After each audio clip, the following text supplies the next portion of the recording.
Kawempe North by-election. In a shocking display of hostility towards the press, UPDF officers, both in uniform and plain clothes, turned their focus away from safeguarding the electoral process and instead unleashed violence on harmless journalists, beating them, leaving several hospitalized, while others are reportedly missing by the time of the filing of this report.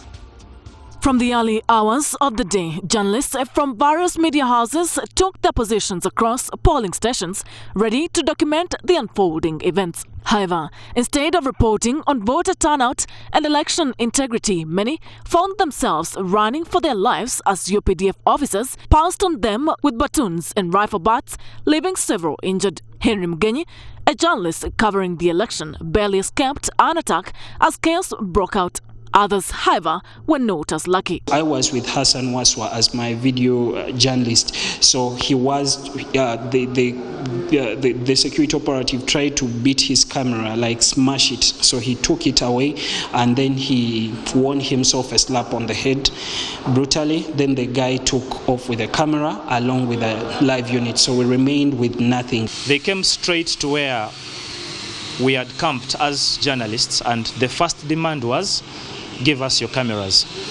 So the people who were having cameras, Dennis Kabogo of NTV and Francis Isano and Hassan Waiswa of NBS, did not hesitate. They surrendered the cameras.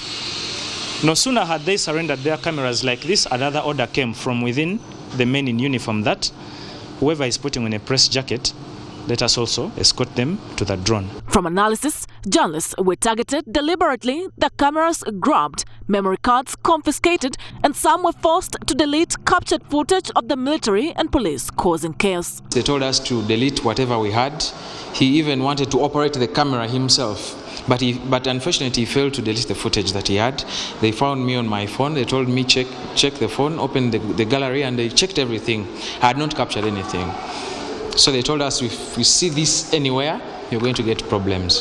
When they returned this time around, they returned to just unleash terror and brutality onto us, because they started beating all of them. So they started scampering into different directions. I removed off my press jacket and everything that could identify me as a journalist. So I later on hid in a shop. There's a lady that has kept me safely into her shop. The operation was targeted to journalists from how they came up to when they came to where we are standing. In most cases in such occurrences, you find opposition supporters are the target, but this time round, the operation clearly seemed like we were the target because they came directly to us. I don't know why they beat us. NBS's Francis Isano is among those who remain hospitalized after a UPDF officer hit him with a baton on his right knee and is currently admitted at Kampala Hospital, nursing severe pain. His major crime was covering an election that the military wanted out of the public eye. Many other journalists still recount how the UPDF and other security organs treat them in the by-election. This crackdown on the press raises key questions as to whether the Ugandan government is openly waging a war on the media and whether press freedom is just on paper. Journalists are mandated to keep the public informed, yet time and again, those who dare to cover politically sensitive events face brutal crackdowns by security forces. As the dust settles on the Kawempe North by-election, journalists are left wondering whether their profession is becoming increasingly dangerous. Unfortunately, those responsible for these attacks, in most cases, walk scot-free. For now, the message from the security forces is clear. Reporting on elections in Uganda comes at a price, one that journalists are paying with their safety, dignity, and in some cases, their freedom. Journalism is not a crime. Several media houses, including Next Media, Nation Media Group, and the National Association of Broadcasters, have condemned the actions of security operatives who assaulted journalists covering the Kawempe North by-election. Security personnel dressed in UPDF military attire and moving in drones, pickups, and motorcycles attacked and beat up journalists covering the Kawempe North by-election, forcing Media House to withdraw temporarily from the field. By 11 a.m., chaos had engulfed Kawempe, with journalists facing severe beatings from uniformed military personnel. Security operatives, many of whom wore masks to conceal their identities, aggressively targeted anyone seen holding a camera or attempting to capture events using a phone. The escalating violence led major media houses including NBS TV, Sanyuka TV, NTV, Daily Monitor, Spark TV, BBS and Radio Simba among others to withdraw their journalists from the area over safety of their lives. Among those injured were Francis Isano and Hassan Waswa from NBS TV, who were beaten and later taken to the hospital with serious injuries. Additionally, Dennis Kabugo and Raymond Tamali, both from NTV, and Abeka Lubowa from Daily Monitor, were arrested by security operatives, bundled into drones and driven to unknown destinations. These would later surface at Kawempe police station with bruises and signs of being beaten. But today what we saw is specific attacks on journalists, and this has totally changed the ground for us in which we operate, because we know that our people are not safe. Next Media, through its spokesperson Ben Mwine, condemned the attacks and called on the Electoral Commission and the police to explain who was behind the assaults on journalists. And we want to come out again to strongly condemn what we believe has been the deliberate, targeted attacks on not just our journalists at NBS and Next Media, but also the rest of the media fraternity. And we are concerned about the very loud silence from the security forces and the Electoral Commission, and why there has been no comment on what has been happening. We would like to know what the purpose of this brutality has been, what were the reasons. Our people were simply doing their job. I think the footage that you have seen clearly shows that our people did nothing wrong. They were simply working within the mandated authority that we have, the guidelines given to us by the Constitution. In a statement posted on X, former Twitter, Daniel Kalinaki, the editorial director of Nation Media Group, said they had decided to withdraw their journalists from Kawempe temporarily after they were being targeted by UPDF officers and security operatives. Similarly, BBS and Radio Simba also issued statements instructing their journalists to return to their offices due to concerns over possible further attacks by security forces. This is not the first time security forces have attacked journalists in Uganda. In February this year, Musa Sewankambo was arrested by police while taking photos of Dr. Kiza Besje being brought to Nakawa Court. On March 5, 2025, Stephen Mbide, a journalist attached to NTV, was beaten by police in Wandegeya while filming NUP supporters detained at Wandegeya police station. On March 4, 2025, another NTV journalist, Stephen Chiwika, was assaulted in Kawempe while covering Elias Nalukola's campaign. On 26th February this same year, Miracle Ibra, a top TV journalist, was beaten by security forces while covering NUP's Nalukola, who was being blocked from holding a rally. In 2020, journalists such as Musa Sekanjako, Josephine Namakumbi, Timothy Murunji, Irene Abalo and Wycliffe Wamal, among others, were beaten by security forces while trying to cover Bobi Wine's march to UN Human Rights Office in Nagulu. In 2021, Ashraf Kasige was assaulted by security operatives, leaving him with a head injury. Joining us tonight to throw some perspective and light to this particular story concerning journalist safety and press freedom in Uganda is former journalist and now Member of Parliament for Chira Municipality, Honorable Semuju Nganda. Honorable, many thanks for joining us tonight. In your opinion, what does this incident in Kawempe, where journalists were a top major target of the military, reveal about the state of press freedom in Uganda? First of all, I am not a former journalist. I am a journalist. I don't think doctors become former doctors and lawyers when they join politics. I am still a journalist. All these things are done. The purpose is that security officers are either about to aid criminals to commit crimes or are themselves going to commit crime. You remember when they came to Parliament during the consideration of the coffee bill, they corrected all journalists and locked them in a hole down there in the basement and then descended on MPs. So if you see that happening, then you know that the worst is about to come. And my sympathies to all the journalists who have been brutalized. These savagery criminal acts are now a hallmark of a new group that has taken over the administration of Uganda unofficially. Because the CDF has spoken about this repeatedly. I will do this, I will beat, I will kill, Jat has done a very good job. So the journalists must brave themselves for the worst. Because now, military, police, plus gangs, chiefs they have hired that are working with them to do some of the things that policemen and military people cannot do, have now taken full charge of the state. And this is not going to stop. So this by-election is to prepare you for all the civic activities surrounding democracy that are going to happen, whether it's going to be a rally, whether it's going to be a demonstration, whether it's going to be election themselves.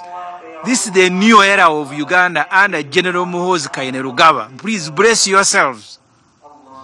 Honorable, how do you think security agencies should be held accountable for actions like those of today? You can only hold them accountable if they are not officially and institutionally deployed. If there are acts of individuals, then you can complain to their superiors, to the institutions. Today in Uganda, you saw when General David Muhoozi, the State Minister for Internal Affairs, appeared before a parliamentary committee and said it is mandatory for security people who are in operations to identify themselves, Muhoozi Kainerugaba immediately tweeted saying it is not compulsory. They don't have to identify themselves. Please, everybody must understand that there has been a coup in Uganda. Mr. Museveni has grown very old. He has unleashed his son onto the country, and the son said his tutor is President Paul Kagame. He has said it also loudly that President Kagame has killed enough people. He, Muhoozi, has killed only about 30,000. He wants to kill more. So you guys understand what we are facing now. I said 3 things are going to happen in Uganda: prison, Chiboko, and exile. This is the new era of a new CDF, one that Uganda has not seen before, who commands the police, who commands chiefs, who has taken over management of electoral affairs. We must learn and we must take stock of what has happened in Kawempe. Everybody who wants to engage with politics in Uganda, that's what awaits you. Thank you very much, Honorable Ssemujju Nganda, and for making time to speak to us and throwing your perspective on that story. And now also joining us is the Executive Director of Human Rights Network for Journalists, Robert Sempala. Robert, many thanks for joining us this evening. First things first, what do you make of the situation in Kawempe where journalists were a target? What message does it send? Thank you. This has never been uglier. It is the equivalent of a war zone for all journalists, because before you'd have a one-off and it is a mistaken identity. Here we are having a systematic, organized and coordinated crack on journalists by men in military uniform moving on borders and in drones. Is despicable. You're having electric cables or solidos and cracking journalists, grabbing their cameras, torturing them in drones. So it is very unexplainable. There is no amount of justification that can settle this score. Not even an apology can really settle this. So situation has really gone out of hand. The media is under attack, and that is unprecedented. Is there anything that could possibly explain why journalists were targeted deliberately? Is there anything that can explain that? If there is anything that can, is a convergence of all media houses, media editors, media managers, and all actors within the media sector or the media industry to come together and form a concrete position. And this position can never be less than a blackout, a sit down, a ban on activities that we can define as a collective. We are very happy that at least everyone is concerned and it's looked at as a common front for all of us. It is non-divisive, it is non-partisan, but it is media protection. Everybody that really purports to support media as the fourth estate that enjoys the works of the media must be involved at this point, or never again. Well, as the Human Rights Network for Journalists, is there anything you can do to help in this situation? One, we are already doing it, giving treatment, trying to look for justice for these journalists, because it's just beyond the battling and medication. We need justice for these journalists. So we are documenting every single item that is going down as an attack on each and every journalist. We're trying to identify those that are involved and as such pursue them either individually or as a collective.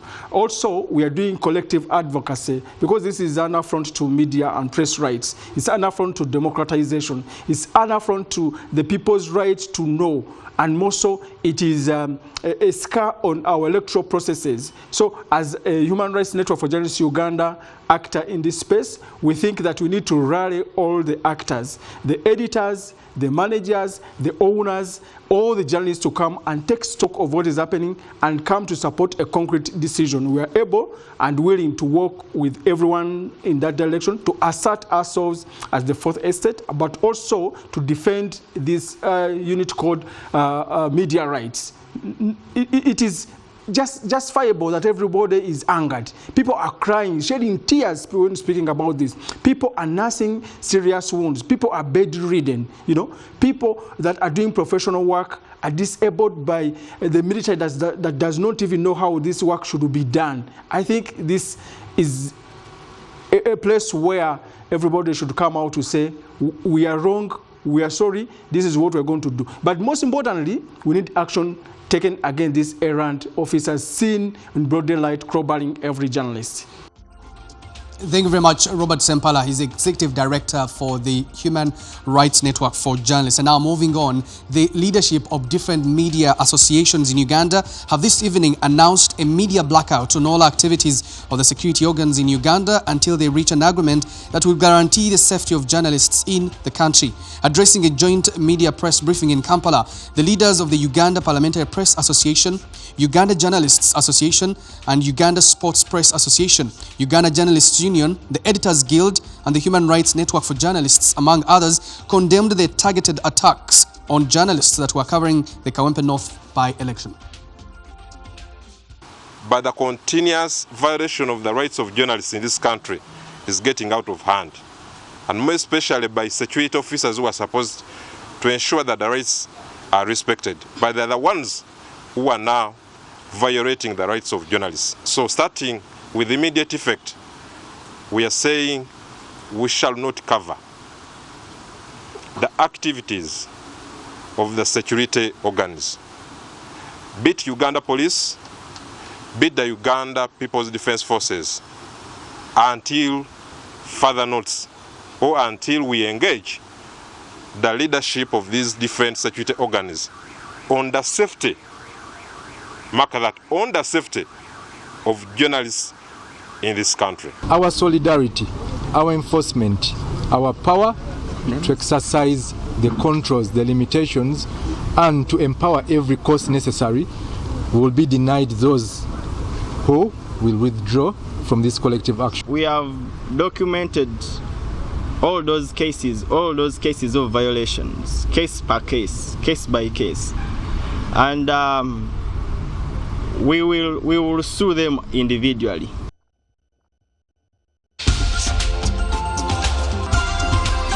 More to come.